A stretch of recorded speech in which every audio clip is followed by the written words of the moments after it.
ജമ്മു കാശ്മീരിലെ പുൽവാമയിൽ നടന്ന പാക് ഭീകരാക്രമണത്തിനെതിരെ ശക്തമായി പ്രതികരിച്ച നിരവധി പേർ രംഗത്തെത്തിയിരുന്നു.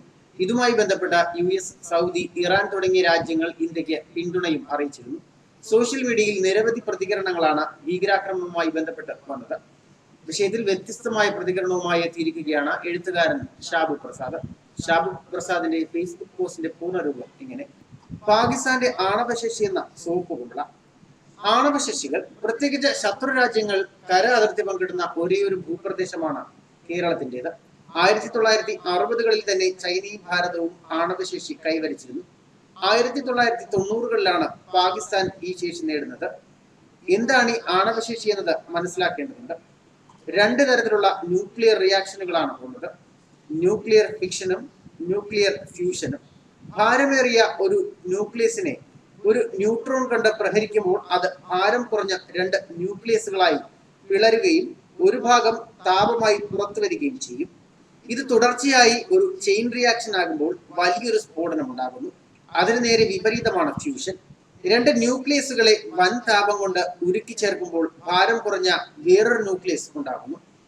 ബാക്കി വരുന്ന പിണ്ഡം ഊർജമായി പൊട്ടിത്തെറിക്കുന്നു. ഇതിൽ ഫിഷൻ നിയന്ത്രണ വിധേയമാണ്. പിളർക്കാൻ ഉപയോഗിക്കുന്ന ന്യൂക്ലിയസുകളെ നിയന്ത്രിച്ചാൽ മതി. അങ്ങനെയാണ് ആണവ നിലയങ്ങൾ പ്രവർത്തിക്കുന്നത്. എന്നാൽ ഫ്യൂഷൻ നിയന്ത്രിക്കാൻ കഴിയില്ല. അതുകൊണ്ട് തന്നെ അവ ബോംബുകൾ ഉണ്ടാക്കാൻ മാത്രമേ ഉപയോഗിക്കുന്നുള്ളൂ. ഭൂലോകത്തുള്ള ആണവായുധങ്ങളിൽ 80% ഫിക്ഷൻ ബോംബുകളാണ്. ഫ്യൂഷൻ അടിസ്ഥാനമായ ഹൈഡ്രജൻ ബോംബുകൾ അമേരിക്ക, റഷ്യ, ചൈന, ഭാരതം എന്നിവയ്ക്ക് മാത്രമേ ഉള്ളൂ. ഇതിൽ തന്നെ ചൈനയുടെ ഫ്യൂഷൻ ശേഷിയെ പറ്റി സംശയവുമാണ്.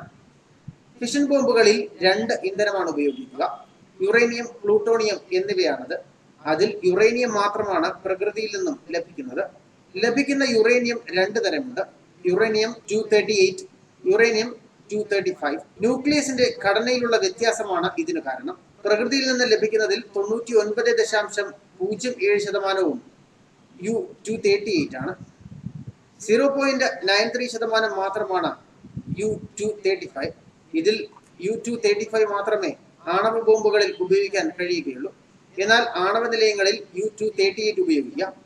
അതായത് യുറേനിയം ബോംബുകൾ ഉണ്ടാക്കാൻ U-235 വൻതോതിൽ ആവശ്യമാണ്. U-238 നിന്നും U-235 വേർതിരിച്ചെടുക്കാൻ യുറേനിയം എൻറിച്ച്മെന്റ് എന്ന പ്രക്രിയയിലൂടെ കടന്നു പോകണം. അതീവ സങ്കീർണമായ സാങ്കേതിക വിദ്യയാണിത്. മറ്റൊരു ഇന്ധനമാണ് പ്ലൂട്ടോണിയം. ഇത് പ്രകൃതിയിൽ നിന്നും നേരിട്ട് ലഭിക്കുന്നതല്ല, യുറേനിയം ഫിഷന്റെ ബൈ പ്രോഡക്റ്റായി ലഭിക്കുന്നതാണിത്. ആണവ നിലയങ്ങളിൽ ന്യൂട്രോൺ വേഗത നിയന്ത്രിക്കുന്ന ഗ്രാഫൈറ്റ് ദണ്ടുകളിൽ ഇവ പറ്റിപ്പിടിച്ചിരിക്കും. അതിൽ നിന്ന് ചൂണ്ടയിട്ടെടുത്താണ് പ്ലൂട്ടോണിയം ശേഖരിക്കുന്നത്.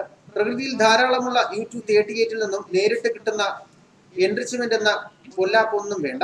അതുകൊണ്ടാണ് ഫിഷൻ ബോംബുകളിൽ സിംഹഭാവവും പ്ലൂട്ടോണിയം അടിസ്ഥാനമാക്കിയിരിക്കുന്നത്. പക്ഷേ ഇതിന് ആണവ നിലയങ്ങളുടെ വലിയ ശൃംഖല, ശേഖരിക്കാനാവശ്യമായ സാങ്കേതിക വിജ്ഞാനം, നല്ലൊരു ഇൻഡസ്ട്രിയൽ നെറ്റ്വർക്ക് ഒക്കെ വേണം. ഇനി നമുക്ക് പാകിസ്ഥാന്റെ അവകാശവാദത്തിലേക്ക് വരാം. ഒന്നാമത്, അവരുടെ ആണവ സാങ്കേതികത സ്വന്തമായി വികസിപ്പിച്ചതല്ല. പാശ്ചാത്യ രാജ്യങ്ങളിലെ ആണവ നിലയങ്ങളിൽ കുറച്ചുകാലം ജോലി ചെയ്ത് പരിചയവും അവിടുന്ന് കള്ളക്കടത്തി കൊണ്ടുവന്ന ആണവ ഭാഗങ്ങളും ചേർത്ത് അബ്ദുൽ ഖാദിർ ഖാൻ എന്ന ഫ്രോഡ് ശാസ്ത്രജ്ഞൻ ഉണ്ടാക്കിയെടുത്തതാണിത്. അത്യാവശ്യം ചൈനയുടെ സഹായവും അവർ അവകാശപ്പെട്ടിരിക്കുന്നത് അവരുടേത് യുറേനിയം അടിസ്ഥാനമാക്കിയ ബോംബുകൾ ആണെന്നാണ്. അവർക്ക് യുറേനിയം എൻറിച്ച്മെന്റ് എന്നുള്ള സാങ്കേതിക വിജ്ഞാനമോ പരിചയമോ ഇല്ല. അതുമാത്രമല്ല, ഇത്രയധികം യുറേനിയം ലഭിക്കാനുള്ള ഒരു മാർഗവും അവർക്കില്ല. പാകിസ്ഥാനിൽ ആകെയുള്ളത് ഒരു ആണവ നിലയമാണ്. അവകാശപ്പെടുന്ന പോലെ ബോംബുകൾ ഉണ്ടാക്കാൻ ആവശ്യമായ പ്ലൂട്ടോണിയം ഇതിൽ നിന്ന് ലഭിക്കുകയുമില്ല. അതിൽ നിന്നും 4-5 ബോംബ് ഉണ്ടാക്കാൻ ആവശ്യമായ പ്ലൂട്ടോണിയം ലഭിക്കണമെങ്കിൽ വർഷങ്ങൾ വേണം. അങ്ങനെയുള്ള ഒരേ ഒരു ഓപ്ഷൻ ചൈനയുടെ സഹായമാണ്.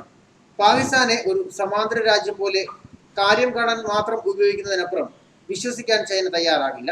അതുകൊണ്ട് തന്നെ ഒരു പരിധിക്കപ്പുറം ആണവ സാമഗ്രികളോ സാങ്കേതിക വിദ്യയോ അവർ കൊടുക്കുകയുമില്ല. 1998 മെയ്യിലാണല്ലോ പൊഖ്രാനിൽ ഭാരതം തുടർച്ചയായി 5 ആണവ പരീക്ഷണങ്ങൾ നടത്തിയത്. തുടർന്ന് 2 ആഴ്ചക്കകം ചഗായ് കുന്നുകളിൽ പാകിസ്ഥാനും ആണവ പരീക്ഷണം നടത്തിയതായി പ്രഖ്യാപിച്ചു. ഈ അവകാശം സംശയാസ്പദമാണ്. കാരണം ഒരു ഭൂഗർഭ ആണവ പരീക്ഷണം നടത്താൻ മാസങ്ങളുടെ തയ്യാറെടുപ്പ് ആവശ്യമാണ്. 1000 മീറ്ററോളം വരുന്ന ഷാഫ്റ്റുകൾ കുഴിക്കണം, ആണവ ഇന്ധനം കൊണ്ടുവരണം, 100 കണക്കിന് ആൾക്കാരുടെ മനുഷ്യാധ്വാനം വേണം. ഇതെല്ലാം അതീവ രഹസ്യമായി ചെയ്യുകയും വേണം. ഇതെല്ലാം കേവലം 2 ആഴ്ച കൊണ്ട് നടക്കുക എന്നത് അസാധ്യമാണ്. മാത്രമല്ല, അന്ന് ഭൂകമ്പ മാപിരികളിൽ രേഖപ്പെടുത്തിയ സീസ്മിക് റീഡിങ്ങുകൾ ഒരു ആണവ സ്ഫോടനത്തിന്റെ ഫലമായി ഉണ്ടാകേണ്ടതിന്റെ അത്രയും ഇല്ലായിരുന്നു. ഇതിൽ നിന്നെല്ലാം കൂട്ടി വായിക്കുന്ന കാര്യം പാകിസ്ഥാന്റെ ആണവശേഷി എന്നത് ഒരു സോപ്പ് കുമിളയായി എന്നതാണ്. ഇന്ത്യയെ വളഞ്ഞ് മറ്റൊരു ആണവശക്തി എന്ന ഭീഷണി നിലനിർത്താനും പാകിസ്ഥാനിലുള്ള ഇന്ത്യ വിരുദ്ധ വികാരം ആളിക്കത്തിച്ചു നിർത്താനും ചൈനയും പാകിസ്ഥാനും ചേർന്ന് നടത്തുന്ന ഒരു വൻ നാടകത്തിന്റെ ഭാഗമാണ് ഈ കഥയെന്ന് കരുതാനാണ് മേൽപ്പറഞ്ഞ കാര്യങ്ങൾ വെച്ച് നോക്കുമ്പോൾ തോന്നുന്നത്. ന്യൂസ് ഡെസ്ക് മലയാളി വാർത്ത.